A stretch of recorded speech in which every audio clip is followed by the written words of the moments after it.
বাংলাদেশের মিডিয়াতে একটা খবর দিল, সেখানে তারা বলেছে ডোনাল্ড ট্রাম্প নাকি এমন একটা এক্সিকিউটিভ অর্ডার স্বাক্ষর করেছে যাতে নাকি এ ধরনের একটা আশঙ্কা তৈরি হয়েছে যে বিভিন্ন মুসলিম দেশের লোকজনদের ওপরে নাকি আবারও ওই যুক্তরাষ্ট্রে প্রবেশে ব্যান হয়ে যেতে পারে। যদিও একেবারে নাম দেখে ওই ধরনের কোনো ব্যান ট্যান দেয় নাই, কিন্তু এরকম নাকি সম্ভাবনা তৈরি হয়েছে। অনেকটা আমরা স্মরণ করতে পারি 2017 সালে ডোনাল্ড ট্রাম্প কিন্তু এরকমভাবেই একটা এক্সিকিউটিভ অর্ডার স্বাক্ষর করছিল, যেখানে কতগুলো দেশকে উল্লেখ করে বলা হয়েছিল যে ওই সমস্ত দেশের লোকজন আমেরিকাতে ঢুকতে পারবে না, অর্থাৎ তাদেরকে ভিসা দেওয়া হবে না। যেমন ওই যে ইয়েমেন, লিবিয়া, ইরাক, আফগানিস্তান, এরকম কতগুলো দেশ। তো এখন ওই ধরনেরই নাকি একটা এক্সিকিউটিভ অর্ডার স্বাক্ষর করেছে। তো সেটা খবরে বললো, আমরা একটু খবরটা শুনিয়ে দেখি আসলে কি বলতে চাচ্ছে।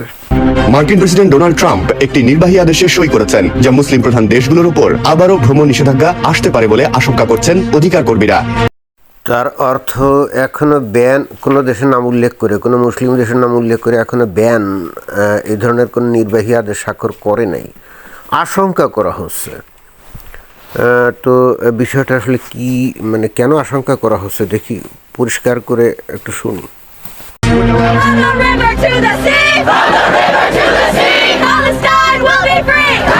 এইটা এই যে এখানে এই যে আরব দেশ থেকে যাওয়া এই যে মেয়েগুলা, এরা কিন্তু সবাই মুসলমান, অর্থাৎ অধিকাংশই মুসলমান, হয়তো কিছু কিছু অমুসলিম বন্ধুবান্ধব থাকতে পারে, এবং এরা বেসিক্যালি স্টুডেন্ট ভিসা আমেরিকাতে গিয়ে পড়াশুনো করে। তো ওই যে 2023 সালের 7ই অক্টোবর হামাস যে ইসরায়েলের উপর ঝাঁপিয়ে পড়ে 1200 যে ইসরায়েলিদেরকে হত্যা করলো একদিন ভোরবেলায়, এরপরে ইসরায়েল তো পাল্টা যখন মার শুরু করলো, তখন তো অনেক নারী শিশু এগুলো মারা যাচ্ছিল। অবশ্যই সেগুলো দুঃখজনক, এবং একই সঙ্গে যে জিনিসটা আমরা এখন তো সবাই জানি যে ওই হামাস তারা গর্তের মধ্যে লুকিয়েছিল, অর্থাৎ টানেলের মধ্যে, তাই না? তো উপরে ছিল নারী শিশু, এই জন্য তারা মারা যাচ্ছিল। তো যখনই এরা মারা যাওয়া শুরু হলো, তখনই কিন্তু এই যে আমেরিকা ব্যাপী এই যে প্রতিবাদ শুরু হলো, এবং এরা বেসিক্যালি আরব দেশ থেকে এবং মুসলিম দেশ থেকে যাওয়া এই যে ছাত্রছাত্রী, তারা এখানে একটা স্লোগান দিচ্ছে। আপনারা এই স্লোগানটা তখন শুনছিলেন, আপাত দৃষ্টিতে নিরীহ টাইপের স্লোগান, বাট অর্থ কিন্তু ভয়ঙ্কর। বলছে Jordan river to the sea, Palestine will be free. Jordan river to the sea মানে সি, জর্ডান রিভার এবং সি অর্থাৎ মেডিটারেনিয়ান যে সি, ভূমধ্যসাগর, এর মাঝখানেই কিন্তু ইসরায়েল রাষ্ট্রটা, ক্লিয়ার? তো এরা যেটা স্লোগান দিচ্ছে আমেরিকাতে দাঁড়িয়ে, যে Jordan river to the sea, Palestine will be free, তার মানে এরা যেটা বলতে চাচ্ছে যে ইসরায়েলকে ধ্বংস করে এখানে প্যালেস্টাইন রাষ্ট্রকে প্রতিষ্ঠা করতে হবে। এবং তাও তারা স্লোগানটা কোথায় দিচ্ছে কিন্তু খোদ আমেরিকায় দাঁড়িয়ে। তো তখন তো বাইডেন সরকার ক্ষমতায় ছিল, এটা হচ্ছে 2024 সালের গোড়ার দিকের খবর, অর্থাৎ তখনই কিন্তু ওই আমেরিকা ব্যাপী এই ইসরায়েলের বিরুদ্ধে এই ধরনের বিক্ষোভ, মিছিল এগুলো শুরু হয়েছিল। এবং মজার ব্যাপার হচ্ছে যে এদের বিরুদ্ধে তখন বাইডেন শাসন খুব বেশি পদক্ষেপ নিচ্ছিল আমরা তা দেখি নাই, শুধু পুলিশ দিয়ে এদের অনেক ক্ষেত্রে থামানো হয়েছিল, এবং কোথাও কোথাও এরা বেশ হিংস্র হয়ে ভাঙচুর, আগুন জ্বালাও এগুলো কিন্তু শুরু করে দিয়েছিল। তো যে ইসরায়েল আমেরিকার ঘনিষ্ঠ বন্ধু, সেই ইসরায়েলের ধ্বংস কামনা করে খোদ আমেরিকার বুকে এরা কিন্তু এই যে স্লোগান দিচ্ছিল। এখন এদের যে ধর্মীয় এবং সাংস্কৃতিক যে ঐতিহ্য, এবং এদের কাছে যেটা ন্যায় মনে হয়েছে, তাদের কাছে মনে হয়েছে যে ইসরায়েল ওই যে হামাসের বিরুদ্ধে আক্রমণ করতে গিয়ে নারী শিশু মারা যাচ্ছে, কিন্তু এরা কোনোভাবেই এটা স্বীকার করে নাই বা কখনো বলে নাই যে হামাসই আসলে যুদ্ধ শুরু করছিল এবং হামাসি ইসরায়েলিদেরকে প্রথমে হত্যা করছিল, অর্থাৎ হামাস যে দায়ী ছিল এটা এরা কিন্তু স্বীকার করে নাই। এবং এইটা নিয়ে তৎকালে বিশেষ করে ওই যে হার্ভার্ডের যে সভাপতি, অর্থাৎ ওই হার্ভার্ড বিশ্ববিদ্যালয়ের যে সভাপতি একজন কৃষ্ণাঙ্গ মহিলা, তো তাকে কিন্তু কল করা হয়েছিল, কারণ হার্ভার্ড বিশ্ববিদ্যালয়ে কিন্তু অনেক প্রতিবাদ সংগ্রাম এবং মিছিল এইগুলো হয়েছিল, এবং এই আরব দেশ থেকে এবং মুসলিম দেশ থেকে যাওয়া ছাত্রছাত্রীরা বেসিক্যালি এগুলো করছিল। তো শুধুমাত্র হার্ভার্ড বিশ্ববিদ্যালয় না, পেনসিলভানিয়া বিশ্ববিদ্যালয়, তারপর ম্যাসাচুসেটস ইনস্টিটিউট অফ টেকনোলজি, এরও ওই সভাপতিদেরকে ডেকে কিন্তু কংগ্রেসে হিয়ারিং করা হয়েছিল এবং তারা কিন্তু পরবর্তীতে তাদের পদত্যাগ করতে হয়েছে। কিন্তু তো এই ঘটনাগুলো তো ডোনাল্ড ট্রাম্প জানে। জো বাইডেন কিন্তু এটা নিয়ে খুব বেশি কিছু একটা করেনি, কিন্তু এরা স্লোগান দিচ্ছে কিন্তু খুব ভয়ঙ্কর। তো ডোনাল্ড ট্রাম্প তো এইগুলো জানে, তাই না? তো স্বাভাবিকভাবে সে তো ভীষণ বিক্ষুব্ধ অবস্থায় আছে, এখন আবার ক্ষমতায় চলে আসছে।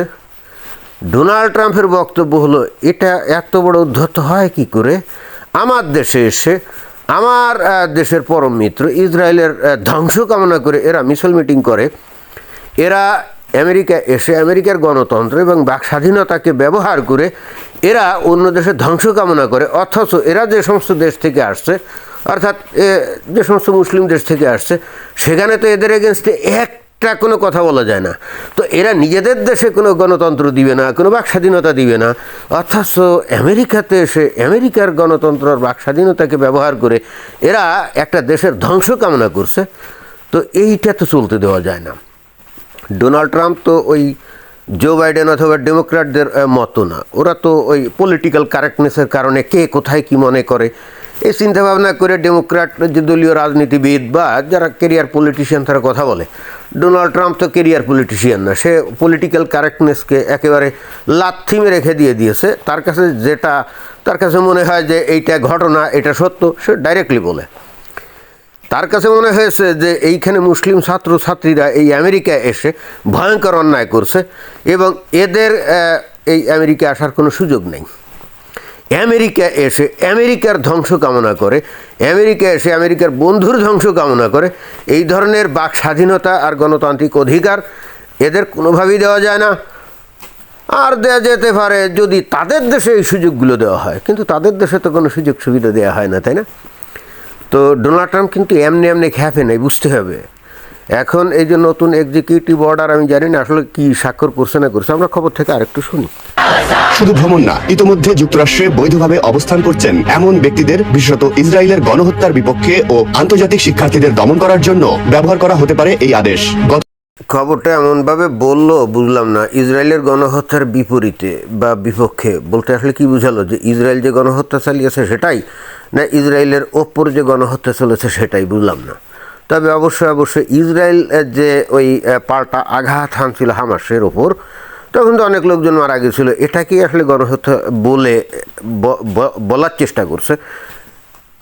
এখানেই হলো সমস্যা। ডোনাল্ড ট্রাম্প যে জিনিসটা আসলে বলতে চায় সেটা হলো যে এই মুসলিম দেশ এবং তাদের মিডিয়া এবং মুসলিম যে লোকজন আমেরিকাতে গেছে, তারা কখনোই এটা স্বীকার করে না যে হামাস আগে এই ইসরায়েলের উপর আক্রমণ চালিয়ে তারাই বস্তুত গণহত্যার সূত্রপাত করেছিল। যে 1200-1300 মতো ইসরায়েলিকে হত্যা করেছিল না, যে 7 অক্টোবর 2023 সালে। তারপরে এসে না ইসরায়েল ঝাঁপিয়ে পড়ছিল। তো মুসলমানরা অলওয়েজ যে ন্যারেটিভটা দেয় সেটা হলো যে ইসরায়েল পরবর্তীতে যে ঘটনা ঘটিয়েছে সেটাকেই খালি তুলে ধরে, বাট হামাস যে ঘটনা শুরু করছিল এইটা এরা কখনো স্বীকার করে না। এটাই ডোনাল্ড ট্রাম্পকে সম্ভবত এটাই ক্ষুব্ধ করেছে যে গ্যাঞ্জাম বাঁধালি তোরা, হত্যাযজ্ঞ শুরু করলে তোরা, আর যাদের উপর হত্যাযজ্ঞ শুরু করলে তারা যদি আত্মরক্ষার জন্য পাল্টা আঘাত আনে তাতে করে তো তোরা কিছু মারা যাবি, তাই না? তখন এটা হয়ে যাবে গণহত্যা।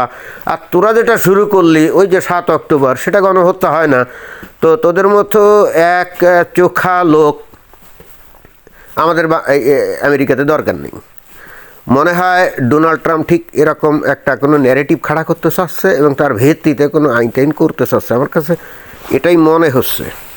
যুক্তরাষ্ট্রকে জাতীয় ও জননিরাপত্তার জন্য হুমকিস্বরূপ বিদেশি সন্ত্রাসী ও অন্যদের হাত থেকে সুরক্ষা শীর্ষক শিরোনামে এই নির্বাহী আদেশ সোমবার দায়িত্ব গ্রহণের পরপরই সই করেন ট্রাম্প। আমেরিকা এবং তার নাগরিকদের সুরক্ষা দেওয়ার জন্য যে কোনো এক্সিকিউটিভ অর্ডারে তাদের দেশের প্রেসিডেন্ট স্বাক্ষর তো করতেই পারে। তো ওই এক্সিকিউটিভ অর্ডারের বিষয়বস্তু কি? নতুন নির্বাহী আদেশে সাম্প্রদায়িক সহিংসতার প্রচার করে সাংবিধানিক প্রজাতন্ত্রের সংস্কৃতি বদলানোর বা প্রতিস্থাপনের আহ্বান জানায়, অথবা বিদেশি সন্ত্রাসীদের সহায়তা, সমর্থন বা সাফাই গায়ে এমন বিদেশি নাগরিকদের কাছ থেকে মার্কিন নাগরিকদের সুরক্ষা দেওয়ার সুপারিশ করা। এখানে গুরুত্বপূর্ণ যে বিষয়টা সেটা হলো যে সাংবিধানিক সাংস্কৃতিক যে পরিস্থিতি বদলানোর চেষ্টা করে যারা, তাদের বিরুদ্ধেই ডোনাল্ড ট্রাম্প এই বক্তব্যটা এই আইনটা করতে যাচ্ছে, তাই না? এটা কিন্তু খুবই গুরুত্বপূর্ণ। সাংস্কৃতিক বিষয়টার মধ্যে শুধুমাত্র মানুষের চাল চলন, খাদ্য খাবার, পোশাক পরিচ্ছদ এটা তো না, এর মধ্যে তো ধর্মীয় বিষয়গুলোও আছে, তাই না? তো আমরা তো যেটা জানি যে পৃথিবীতে এক খ্রিস্টান এবং দুই মুসলমান, এই দুই জাতিগোষ্ঠী কিন্তু যেখানেই যায় সেখানে তারা তাদের ধর্ম প্রচার করার চেষ্টা করে। বুঝতে হবে, হিন্দু অথবা অন্য কোনো গোষ্ঠী, বুদ্ধিস্ট অথবা নাস্তিক, এই গোষ্ঠীগুলো যেখানে যাক না কেন, এরা কিন্তু তাদের আদর্শ সেখানে প্রচার করে মানুষকে তাদের আদর্শে আনার চেষ্টা করে না। একমাত্র ব্যতিক্রম হচ্ছে এক নম্বরে হলো মুসলমানরা সবচেয়ে বেশি করে, আর খ্রিস্টানরা অতীতে অনেক বেশি করতো, এখন একটু কমে গেছে, বাট তারপরেও করে, তারাও বিভিন্ন জায়গায় এগুলো করে। বিশেষ করে বাংলাদেশেও আমরা দেখি যে একেবারে হতদরিদ্র অঞ্চলগুলো এবং একই সঙ্গে যে পাহাড়ি উপজাতীয় অধ্যুষিত অঞ্চলগুলোতে কিন্তু তারা দীর্ঘদিন ধরে এই কাজ করে অনেকেই কিন্তু খ্রিস্টান বানিয়েছে। আর মুসলমানরা তো বস্তুত পেট্রোডলারের সহযোগিতায়, সাহায্যে ফুলে ফেঁপে উঠে তারা তো গোটা পৃথিবীব্যাপী অনেক ঘটনা ঘটিয়েছে। হিন্দুদের মধ্যেও যে করে না তা না, তারাও করে। ওই যে ইস্কন আছে না, ওই ইস্কনও কিন্তু এই কাজ করে।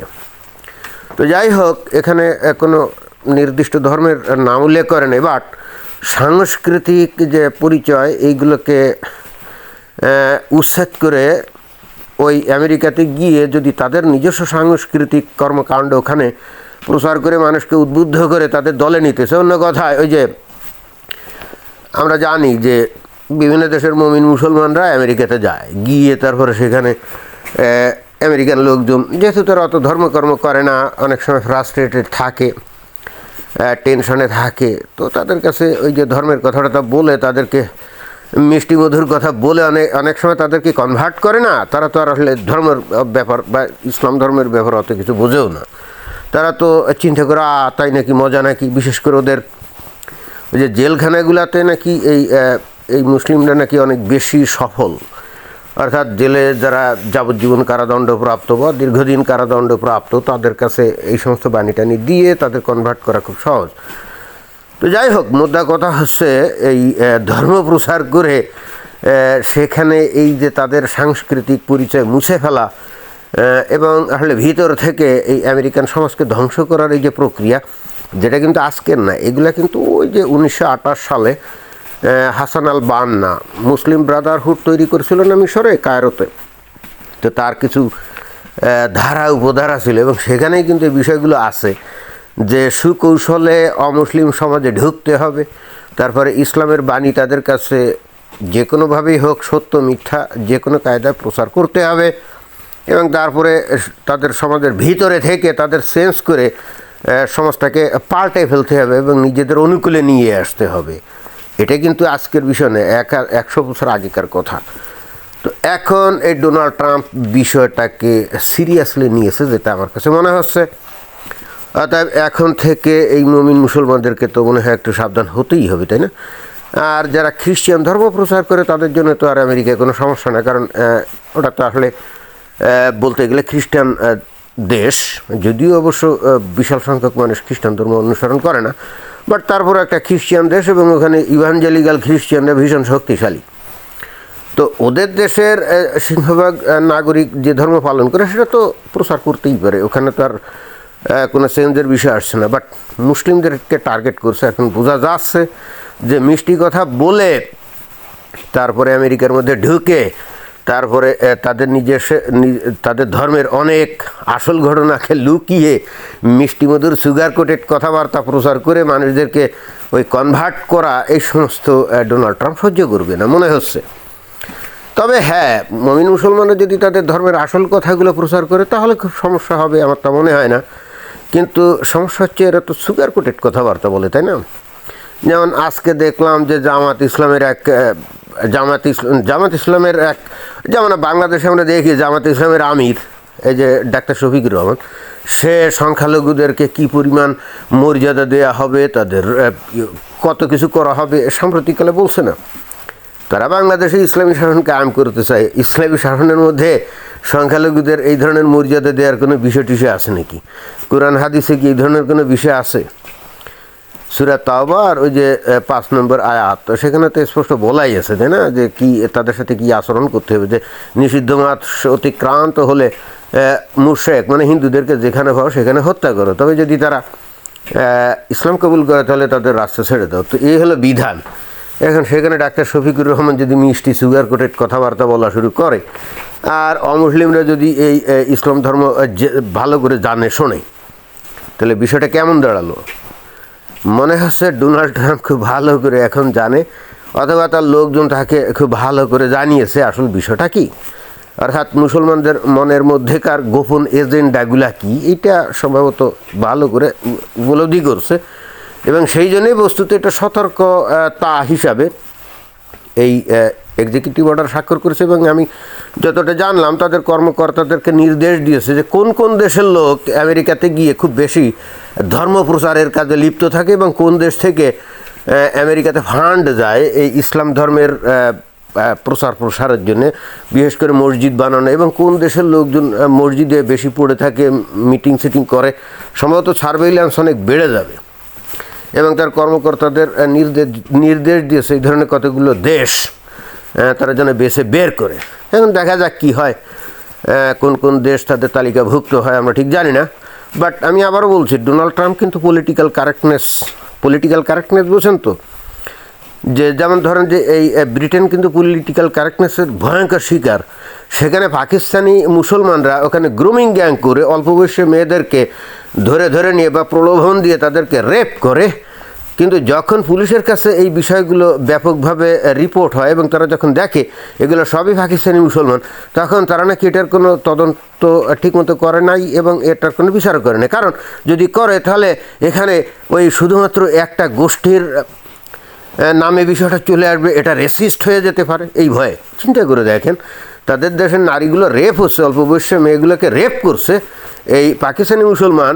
তো এখন বলছে যে এইটা নিয়ে ইনভেস্টিগেশন করলে সেটা রেসিস্ট হবে। চিন্তা করে দেখেন যে পলিটিক্যাল কারেক্টনেস এদের সমাজকে কত ভয়ঙ্করভাবে ধ্বংস করছে। আর পাকিস্তানি এই লোকগুলা এরাও বুঝে গেছে যে এই সভ্যতার নাম করে এরা যে পলিটিক্যাল কারেক্টনেস আবিষ্কার করছে তার শিকার তারা নিজেরাই, এবং ওইটাকে ব্যবহার করেই কিন্তু পাকিস্তানিরা ওখানে দেদারছে, তাদের এই আকাম কুকামগুলো করে যাচ্ছে, তাই না? কিন্তু ডোনাল্ড ট্রাম্প এই সমস্ত পলিটিক্যাল কারেক্টনেসের ধারে না। সে যেটারে ফ্যাক্ট এবং সত্য মনে করে তার এগেনস্টে কথা বলবে, ব্যবস্থা নিবে, তা সে যত কঠোর ব্যবস্থা নিতে হয় সেটাই নিবে। এটাই হলো ডোনাল্ড ট্রাম্পের বক্তব্য। এখন অবশ্যই এগুলো তো অনেকের ভালো লাগবে না, এটাই তো স্বাভাবিক, তাই না? তো এটাই হলো বক্তব্য। ধন্যবাদ।